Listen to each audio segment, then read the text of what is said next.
Alors, parlons de quelque chose qui est partout en ligne, mais dont il n'est pas toujours facile de parler, le porno.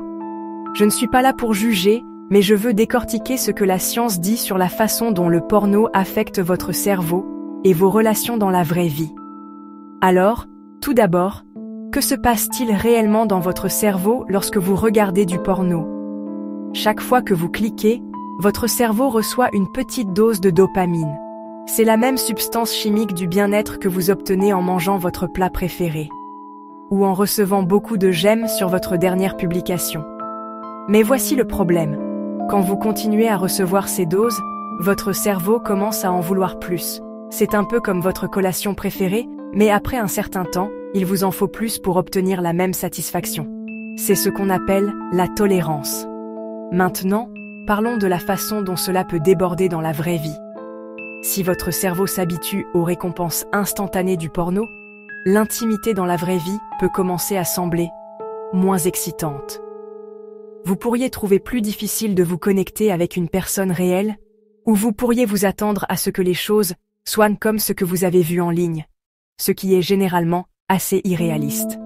Et ce n'est pas seulement une question de sexe. Des études montrent qu'une utilisation intensive du porno peut nuire à votre motivation, à votre concentration et même à votre humeur. Certaines personnes déclarent se sentir plus anxieuses ou déprimées, surtout si elles commencent à avoir l'impression que le porno prend plus de temps qu'elles ne le souhaitent. Cela peut également rendre plus difficile la concentration sur d'autres choses qui vous tiennent à cœur, comme les études, le travail ou les loisirs. Mais qu'en est-il des relations? Eh bien, si vous êtes en couple, le porno peut parfois créer une distance entre vous et votre partenaire.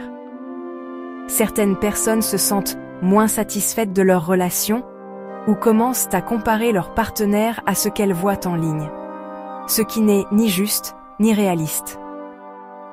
Cela peut aussi rendre la communication ouverte plus difficile, surtout si un partenaire est mal à l'aise avec le porno et l'autre ne l'est pas. Maintenant, je ne dis pas que le porno est maléfique ou que tous ceux qui en regardent auront des problèmes. Mais si vous remarquez que cela commence à nuire à votre humeur, à votre motivation ou à vos relations, il pourrait être utile de prendre du recul. Essayez de fixer des limites ou parler à quelqu'un en qui vous avez confiance. Il n'y a aucune honte à vouloir se sentir plus connecté à votre vraie vie et aux gens qui vous entourent. En fin de compte, votre cerveau change toujours en fonction de ce que vous lui donnez. Si vous voulez des relations plus solides, plus de concentration et un état d'esprit plus sain, il est utile d'être attentif à ce que vous regardez et à quelle fréquence. Merci d'avoir passé ce moment avec moi pour cette conversation. Si vous avez trouvé cela utile, faites-le moi savoir dans les commentaires. Et rappelez-vous, la vraie connexion vaut toujours l'effort.